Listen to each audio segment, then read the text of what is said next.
তো হ্যালো বন্ধুরা, আজকে আমরা কোথায় আছি জানো? কৃষ্ণনগর স্টেশনে। কোথায় যাচ্ছি আজকে? পরোটা বিপ্লব খেতে যাচ্ছি, মানে রাজুদার পরোটা। ট্রেন এখন একটা ট্রেন মিস হয়ে গেছে আমাদের অলরেডি। যেটা 5টার সময় ট্রেন ছিল ওইটা মিস হয়ে গেছে। এখন 6টার সময় আমাদের এখানে বসে থাকতে হবে। 6টা ট্রেনটা ধরবো, তারপর রাজুদার কাছে যাবো। এখন তোমার বাজে হচ্ছে 5টা 11 বাজে এখন, বুঝতে পারলে তো? এই 5টা 11 বাজে। 5টা 11 বাজে আর আমরা যাবো এখন রাজুদা পরোটা খেতে। জানি না পাবো কিনা, ভাগ্যের জোর থাকলে। আর আমরা দুজনে যাচ্ছি, আমি আর ক্যামেরাম্যানকে দেখে নাও তোমরা একবার। আর আমাদের একটা বন্ধু আসবে কলকাতা থেকে, মানে কলকাতার একটা বন্ধু, সেও আসবে। ঠিক আছে, তো আমরা কি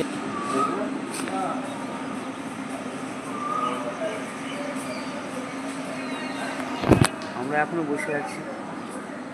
তারপর ট্রেনে বসে সুন্দর সুন্দর ভিউ দেখতে দেখতে চলে আসলাম শিয়ালদা স্টেশনে। বুঝতে পারছো, শিয়ালদা স্টেশনটা এত বড়।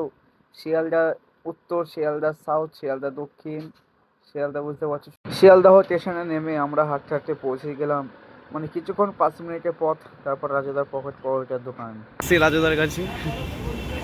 তো ভিড়, লাইনটা দেখে নিয়ে একবার জাস্ট। আমাদের মার্কেটে বলা হয়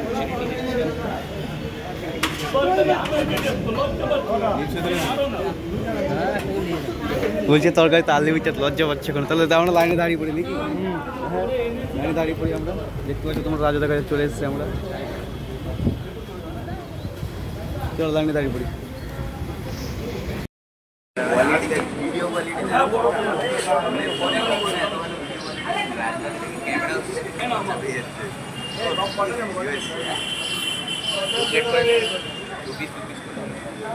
আর কেউ লাইন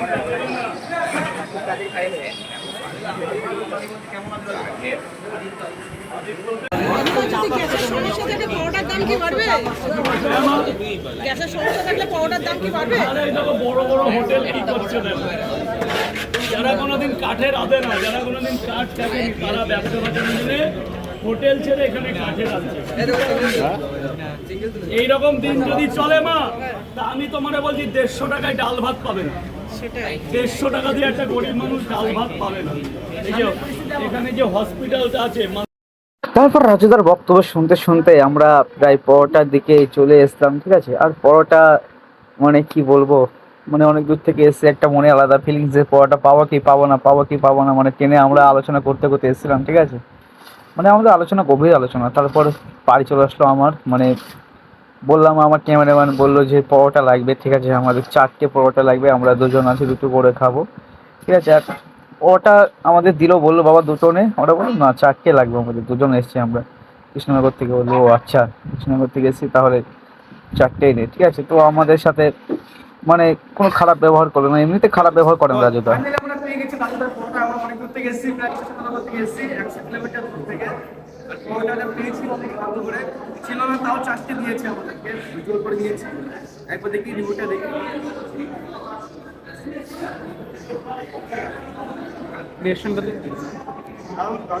কেটে দাও। তরকারি ছিল না বন্ধুরা, দেখতে পাচ্ছ, কিন্তু পরোটাতে আছে জাস্ট আর পেঁয়াজ আছে। মানে তরকারি আনতে গিয়েছিলাম একটু করে পেয়েছি, তার বেশি পাইনি। ঠিক আছে, তো এই পরোটাটা খেয়ে খুব ভালো লাগলো। তোমরাও আসো। ঠিক আছে, শিয়ালদা থেকে মাত্র 5 মিনিটের রাস্তা, বা 3 মিনিটের রাস্তায়। তো পরোটা খেয়ে আমরা বাড়ি যাবো। আজকে মিনিমামটা এই পর্যন্তই, দেখা বন্ধ করে বলা বন্ধ। তার কারণে আমরা গ্যাস কিংবা পেট্রোল কোনো খনিজ সম্পদই পাচ্ছি না। এই কারণেই পকেট পাওয়াটা খোলা থাকবে, কিন্তু পর্যাপ্ত পাওয়াটা পাওয়া যাবে না। যেটুকু পারি আজকে 4 দিন পর দোকান খুলেছি, মানে কতটা ভয়াবহ পরিস্থিতি থাকবে। গ্যাস সংকটের জন্য একটা ফুটপাতের দোকান, তাও বন্ধ। টানা 4 দিন বন্ধ ছিল। টানা 4 দিন বন্ধ। এবার দেখো বড় বড় হোটেল আলারা এখানে দেখতে পাচ্ছ তোমরা। ঠিক আছে, আর আমরা এসেছি রাজুর লোকেশনে। ওই যে রাজুদা পকেট পরোটা হচ্ছে, ওখানে খেয়ে আসলাম এক্ষুনি। মানে মতলব আলাদা লেভেল কা পরোটা था वो। ऊपर हाई ब्रिजेর ওপর দিয়ে নিয়ে গিয়ে পুরো সাইডে লোকেশনটা পুরো দেখিয়ে দিচ্ছি তোমাদের, কোথা দিয়ে আসবে তোমরা। এর অবস্থাটা একটু খারাপ, তোমরা বলতে পারো। পরোটা কেমন ছিল? অনেক ভালো। পানির বোতল তো নিতে হবে। হ্যাঁ, একটা জল খেতে হবে। এখান দিয়ে কিনে সামনে থেকে। তো বন্ধুরা আমরা পরোটা খেয়ে জল মল খেয়ে একেবারে ফ্রেশ হয়ে একেবারে শিয়ালদা স্টেশনের সামনে চলে এসেছে, ঠিক আছে। ট্রেনটা আমাদের প্রায় হাতে মানে প্রায় পেরিয়ে যাচ্ছিলো, সেই জন্য দৌড়দৌড়ি করে প্রায় ট্রেনের টিকিট কাটছিলাম না। আমাদের দাদা বললো তারা আস্তে আস্তে যা, ট্রেন পেয়ে যাবো, একটা ট্রেন মিস হবে তো একটা ট্রেন পেয়ে যাবো, ঠিক আছে। তো সেইভাবে আমরা প্রস্তুতি নিয়ে যাচ্ছিলাম, কি বলবো। তারপর আমাদের পরোটা খাওয়া বিপ্লব শেষ হয়ে গেল, আর আমরা যাত্রা আমরা শেষ করে দিলাম, ঠিক আছে। আমাদের ভিডিওটা ভালো লাগলে একটা লাইক করবে, ঠিক আছে।